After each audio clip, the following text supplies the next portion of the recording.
শিপ্রা, ও শিপ্রা, শুনতে পাচ্ছ? মাথাটা তোলো, ওষুধটা খেয়ে নাও। ও শিপ্রা। কাঁপা কাঁপা গলায় ডেকেই যাচ্ছেন সমরবাবু। কাল থেকে ঠাই বসে আছে শিপ্রার মাথার কাছে।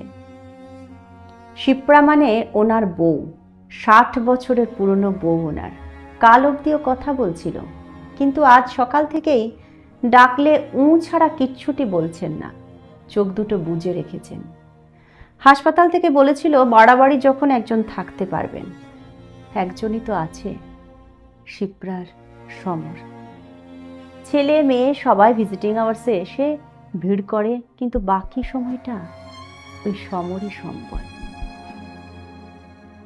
ও শিপ্রা, খোলো না চোখ, ওষুধটা খাও, না হলে উঠে দাঁড়াবে কি করে?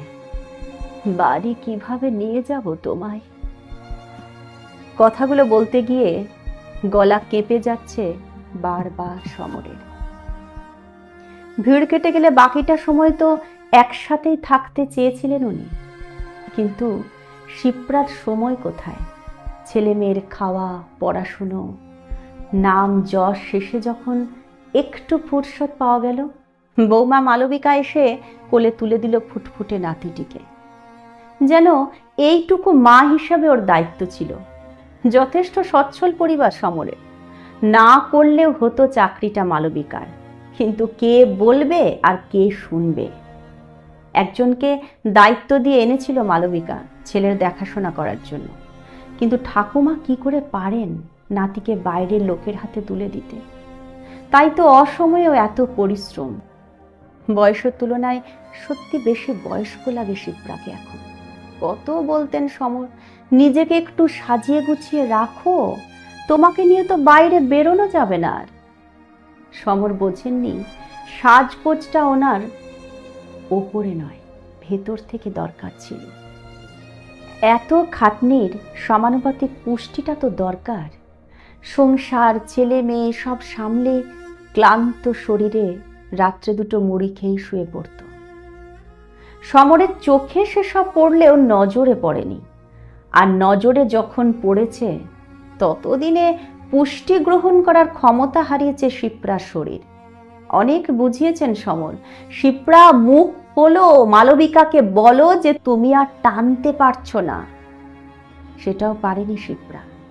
বেশি বললে বলতো, বলতে পারলে তো কত লোককে কত কিছু বলতাম। কত লোকের মধ্যে যে সমরও আছে সেটা সেদিন সত্যি বোঝেননি সমর।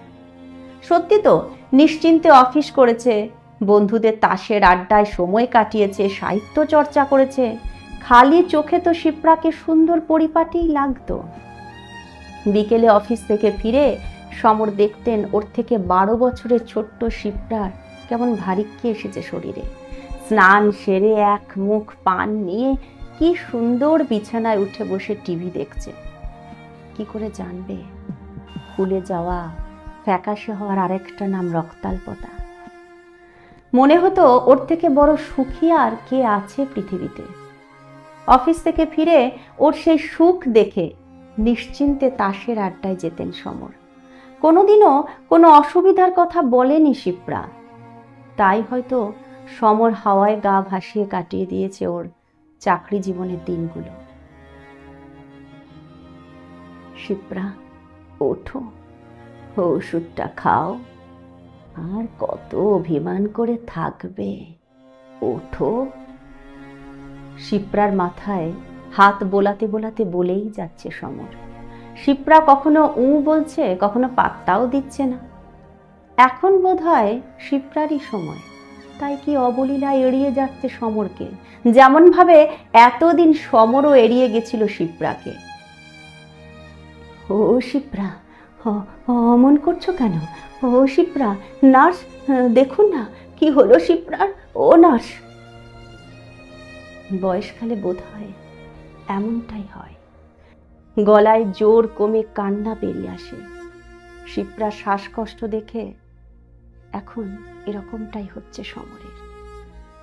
নার্স ফোনটা সমরের সামনেই করে বললেন, 234 নম্বর পেশেন্টের অবস্থা ভালো না, আইসিইউতে শিফট করতে হবে। সমর দেখল ওর অমন সুন্দর বউটা কেমন খাটের সাথে মিশে গেছে। মনে পড়ল সেই 18 বছরের শিপ্রাকে, বিয়ে হয়ে এসে থেকেই কোমর অবধি চুল, ধপধপে সাদা গায়ের রং, পায়ে সারাদিন রুমঝুম নুপুরের শব্দ, কি সুন্দর মাথা ভর্তি সিঁদুর পরত। বন্ধুরা বলতো সমরকে, কি দারুণ বউ হয়েছে তোর। বালিশের তলায় হাত রাখছে সমর। এখানেই তো রাখলো মালবিকা, ওকে বলে সিঁদুরটা আনিয়েছিল শিপ্রা। ওদের নাকি সিঁদুর না পড়লে স্বামীর অকল্যাণ হয়।